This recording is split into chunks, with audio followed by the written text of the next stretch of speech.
Hi ಎಲ್ಲರಿಗೂ ನಮಸ್ಕಾರ. Welcome to my channel ವಿಶಿಷ್ಟ ಭೋಜನ. ಸಖತ್ ಟೇಸ್ಟಿಯಾಗಿ ತುಂಬಾ ಸುಲಭವಾಗಿ ಅತಿ ಕಡಿಮೆ ಸಮಯದಲ್ಲಿ ಮಶ್ರೂಮ್ ಬಿರಿಯಾನಿನ ಯಾವ ರೀತಿ ಮಾಡೋದು ರೆಸ್ಟೋರೆಂಟ್ ಸ್ಟೈಲ್ ಅಲ್ಲಿ ಅಂತ ಇವತ್ತಿನ ನನ್ನ ಈ ವಿಡಿಯೋದಲ್ಲಿ ತೋರಿಸ್ಕೊಡ್ತಾ ಇದ್ದೀನಿ. ತುಂಬಾನೇ ಟೇಸ್ಟಿಯಾಗಿರುತ್ತೆ. ಖಂಡಿತ ಈ ರೆಸಿಪಿನ ಒಂದ್ಸಲ ಟ್ರೈ ಮಾಡಿ. ಹಾಗಾದ್ರೆ ಬನ್ನಿ ಯಾವ ರೀತಿ ಮಾಡೋದು ಅಂತ ನೋಡೋಣ. ಮೊದಲಿಗೆ ಮಾಡಲು ಬೇಕಾಗಿರುವಂತ ಮೇನ್ ಇಂಗ್ರೀಡಿಯೆಂಟ್ಸ್ ನ ನೋಡ್ಕೊಳ್ಳೋಣ. ನಾನಿಲ್ಲಿ 3 ಮೀಡಿಯಂ ಸೈಜ್ ಈರುಳ್ಳಿನ ಈ ರೀತಿ ಸಣ್ಣದಾಗಿ ಉದುದಕ್ಕೆ ಕಟ್ ಮಾಡಿ ಇಟ್ಕೊಂಡಿದ್ದೀನಿ. ಹಾಗೆ 2 ಮೀಡಿಯಂ ಸೈಜ್ ಟೊಮೆಟೊನ ಸಣ್ಣದಾಗಿ ಕಟ್ ಮಾಡಿ ಇಟ್ಕೊಂಡಿದ್ದೀನಿ. ಒಂದು 1/4 ಬಟ್ಲಾಗುವಷ್ಟು ಇದಕ್ಕಿದೆ ಅವರೆಕಾಳು, ಸ್ವಲ್ಪ ಕೊತ್ತಂಬರಿ ಸೊಪ್ಪು, ಸ್ವಲ್ಪ ಬೆಣ್ಣೆ, ಒಗ್ಗರಣೆಗೆ 2 ಪಲಾವ್ ಎಲೆ, 1/4 ಟೀ ಸ್ಪೂನ್ ಆಗುವಷ್ಟು ಜೀರಿಗೆ, 1/4 ಟೀ ಸ್ಪೂನ್ ಆಗುವಷ್ಟು ಸೋಂಪು, 4 ಲವಂಗ, 2 ಪೀಸ್ ಚಕ್ಕೆ, 2 ಏಲಕ್ಕಿ, 1 ಸ್ಟಾರ್ ಅನೀಸ್, 1 ಮರಾಠಿ ಮೊಗ್ಗು, ಹಾಗೆ 400 ಗ್ರಾಮ್ ಆಗುವಷ್ಟು ಮಶ್ರೂಮ್ನ ನಾನು ಚೆನ್ನಾಗಿ ನೀರಲ್ಲಿ ತೊಳ್ಕೊಂಡು ಈ ರೀತಿ ಈ ಸೈಜಿಗೆ ನಾನು ಕಟ್ ಮಾಡಿ ಇಟ್ಕೊಂಡಿದ್ದೀನಿ.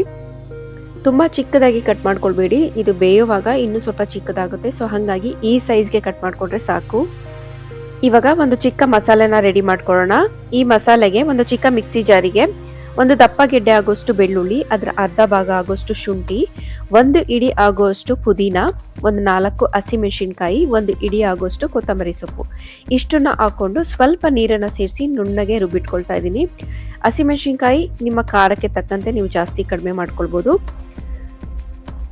ಇವಾಗ ಒಂದು ಕುಕ್ಕರ್ಗೆ 2 ಟೇಬಲ್ ಸ್ಪೂನ್ ಆಗುವಷ್ಟು ಎಣ್ಣೆ, ಸ್ವಲ್ಪ ಬೆಣ್ಣೆನ ಹಾಕೊಳ್ತಾ ಇದ್ದೀನಿ. ಬೆಣ್ಣೆ ಇಲ್ಲ ಅಂದ್ರೆ 2 ಸ್ಪೂನ್ ತುಪ್ಪನ ಹಾಕೊಳ್ಳಿ, ಪರವಾಗಿಲ್ಲ.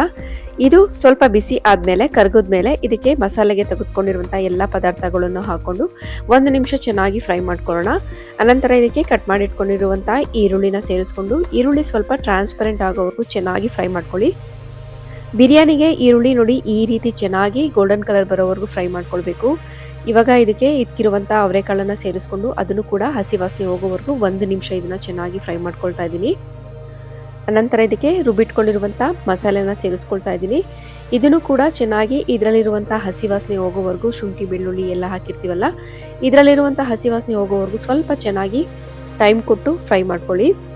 ನೋಡಿ ಈ ರೀತಿ ಇಷ್ಟು ಫ್ರೈ ಆದಮೇಲೆ ಇವಾಗ ಇದಕ್ಕೆ 1/4 ಟೀ ಸ್ಪೂನ್ ಆಗೋಷ್ಟು ಅರಿಶಿನ, ಅರ್ಧ ಟೀ ಸ್ಪೂನ್ ಆಗೋಷ್ಟು ಅಚ್ಚಕಾರದ ಪುಡಿ, ಅರ್ಧ ಟೀ ಸ್ಪೂನ್ ಆಗೋಷ್ಟು ಧನಿಯಾ ಪುಡಿ, 1/4 ಟೀ ಸ್ಪೂನ್ ಆಗೋಷ್ಟು ಗರಂ ಮಸಾಲ, ಹಾಗೆ ಅರ್ಧ ಟೀ ಸ್ಪೂನ್ ಆಗೋಷ್ಟು ಬಿರಿಯಾನಿ ಮಸಾಲ, ಇಷ್ಟನ್ನ ಸೇರಿಸ್ಕೊಂಡು ಒಂದ್ಸಲ ಚೆನ್ನಾಗಿ ಮಿಕ್ಸ್ ಮಾಡ್ಕೊಳ್ಳೋಣ.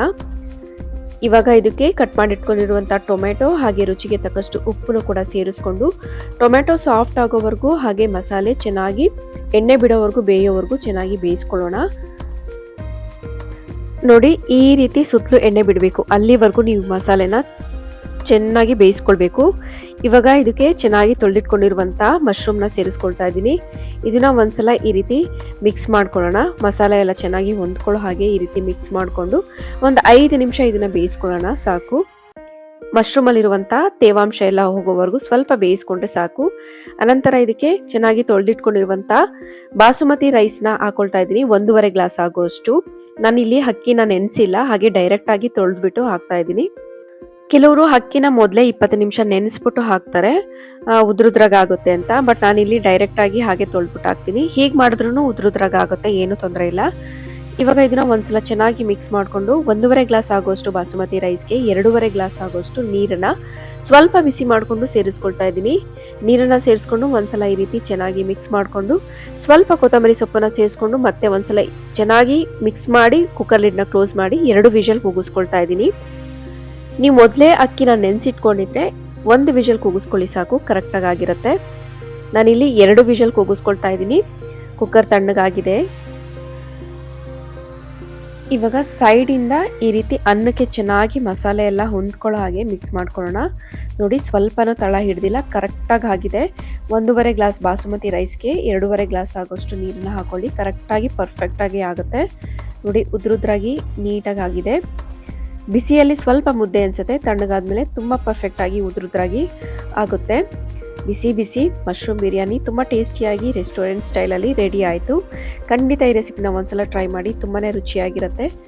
ಐ ಹೋಪ್ ನಿಮಗೆ ರೆಸಿಪಿ ಇಷ್ಟ ಆಯಿತು ಅಂತ ಅಂದ್ಕೊಳ್ತೀನಿ. ಇಷ್ಟ ಆಗಿದ್ರೆ ದಯವಿಟ್ಟು ಒಂದು ಲೈಕ್ ಕೊಡಿ, ಹಾಗೆ ನಿಮ್ಮ ಫ್ಯಾಮಿಲಿ ಆ್ಯಂಡ್ ಫ್ರೆಂಡ್ಸ್ಗೆ ಶೇರ್ ಮಾಡಿ. ಫಸ್ಟ್ ಟೈಮ್ ನಾನು ವಿಡಿಯೋನ ನೋಡ್ತಾ ಇದ್ರೆ ದಯವಿಟ್ಟು ಸಬ್ಸ್ಕ್ರೈಬ್ ಮಾಡ್ಕೊಳ್ಳಿ. ಮತ್ತೆ ಸಿಗೋಣ ಒಂದೊಳ್ಳೆ ರೆಸಿಪಿಯೊಂದಿಗೆ. Thank you.